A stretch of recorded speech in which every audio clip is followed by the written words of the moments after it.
Assalamualaikum warahmatullahi wabarakatuh. Salam sejahtera untuk kita semua. Perkenalkan kami, Elfrid Andri Wenur, mahasiswa Pasca Sarjana Hukum Universitas Kristen Indonesia, kelas Hukum Bisnis tahun 2021.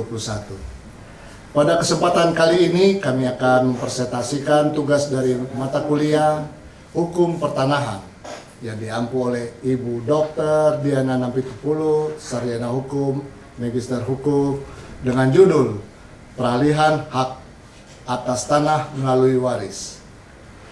Ada sedikit pantun sebagai pengantar. Karena angin terbanglah bulu, bulu menempel di atas baju, tiada teman sebaik buku, tiada penjaga sekuat ilmu.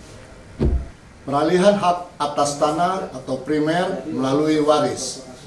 Jika seorang meninggal atau mati, maka segala hak dan kewajibannya beralih kepada para ahli warisnya. Jadi di sini timbul kepemilikan bersama para ahli waris terhadap harta kekayaan yang ditinggalkan pewaris, termasuk pemilikan bersama atas tanah yang ditinggalkan pewaris, tanpa dikehendaki oleh ahli waris karena dengan terjadinya peristiwa hukum berupa kematian pewaris. Jadi itu merupakan peralihan hak atas tanah karena peristiwa hukum, bukan karena suatu perbuatan hukum. Sesuai ketentuan hukum waris, apabila seorang pewaris meninggal dunia, maka segala hak dan kewajibannya di bidang hukum harta kekayaan akan beralih kepada ahli waris. Hal tersebut dikenal dengan asas saisina, sebagaimana ditentukan dalam pasal 833 KUH Perdata. Jadi dengan demikian meninggalnya segala harta kekayaan seseorang yang meninggal dunia beralih menjadi hak milik para ahli waris yang ditinggalkannya. Asas umum dalam pewarisan tersebut hanya dapat dikesampingkan apabila pewaris pada saat meninggalkan surat wasiat. Untuk membuktikan siapa-siapa yang menjadi ahli waris pewaris, maka akan dibuat surat keterangan waris atau akta keterangan sebagai ahli waris. Pasal 20 ayat 2 Undang-Undang Nomor 5 Tahun 1960 tentang pokok agraria menyatakan, hak milik atas tanah dapat beralih dan dialihkan kepada pihak lain. Jika penerima warisan terdiri dari satu orang, pendaftaran peralihan hak tersebut dilakukan kepada orang tersebut berdasarkan surat tanda bukti sebagai ahli waris. Proses untuk pendaftaran tanah atau pemeliharaan data karena peralihan hak melalui waris sehingga dapat balik nama sertifikat adalah: pertama, membuat surat kematian atau dibuat oleh kelurahan, tapi jika perkawinan dicatat di catatan sipil, dibuat akta kematian yang dibuat oleh Dinas Dukcapil yang ada di tingkat kota atau kabupaten. Kedua, membuat surat tanda bukti ahli waris atau bisa notaril, tetapi jika letak tanah di desa cukup keterangan waris, dibuat kelurahan agar dapat didaftarkan pada kantor pertanahan. Tiga, membayar pajak atau bea perolehan hak atas tanah dan bangunan karena pewarisan atau BPHTB waris. 4. Pajak bumi dan bangunan atau PBB 10 tahun ke belakang. 5. Membalik nama sertifikat ke seluruh ahli waris. Keenam, jika ahli waris lebih dari satu orang, maka dapat membuat akta pembagian harta bersama atau APHB di hadapan pejabat pembuat akta tanah atau PPAT. Dan para ahli waris hendak mengakhiri pemilikan bersama yang terikat tersebut, maka mereka dapat melakukan pemisahan dan pembagian warisan dengan membuat akta pemisahan dan pembagian waris.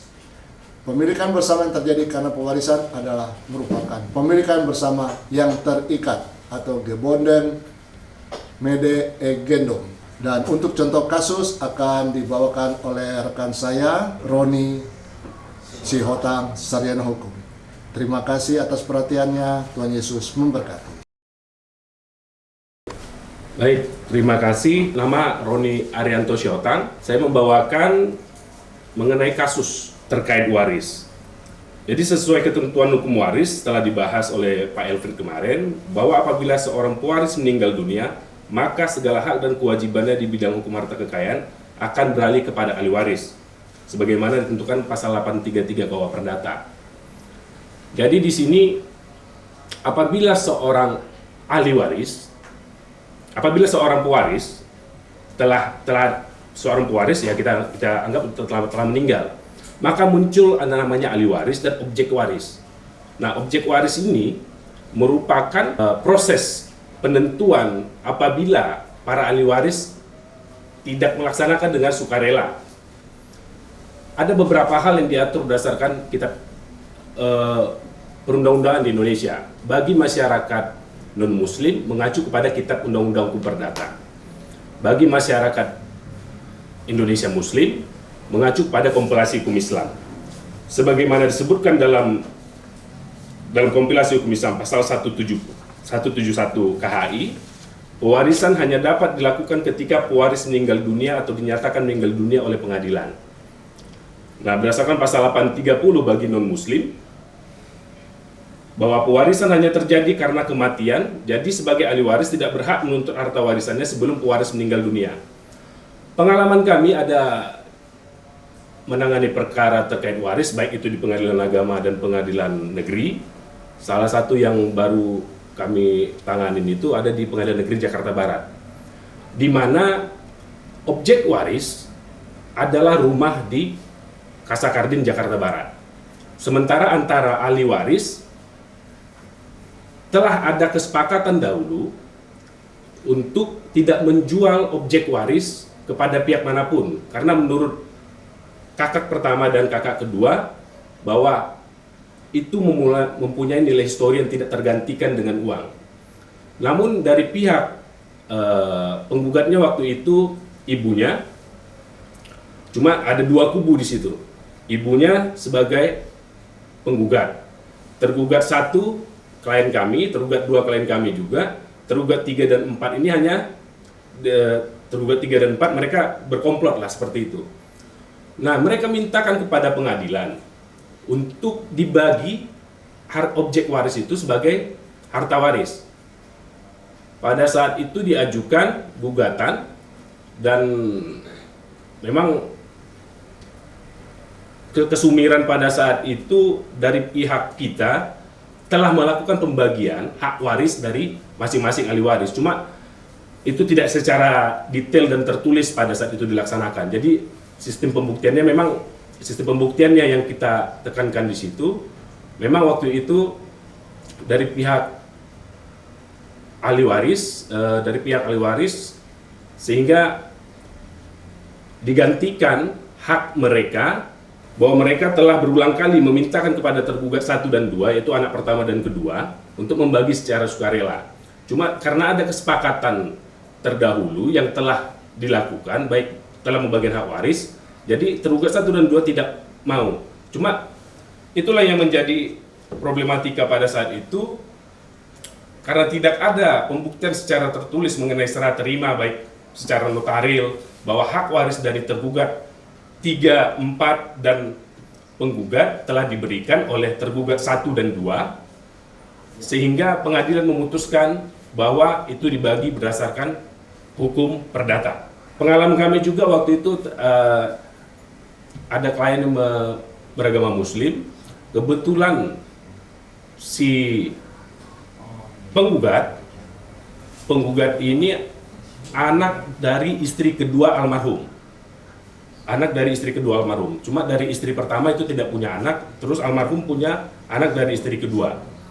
Nah, ketika tidak dapat dilakukan pembagian secara sukarela, kita telah menyampaikan somasi waktu itu, tidak mau dibagi secara sukarela, maksudnya secara kekeluargaan, maka kita memohonkan penetapan ke pengadilan agama. Dalam hal ini karena lokusnya di Pengadilan Agama Jakarta Selatan di daerah Gudang Peluru, kita mengajukan ke Pengadilan Agama Jakarta Selatan.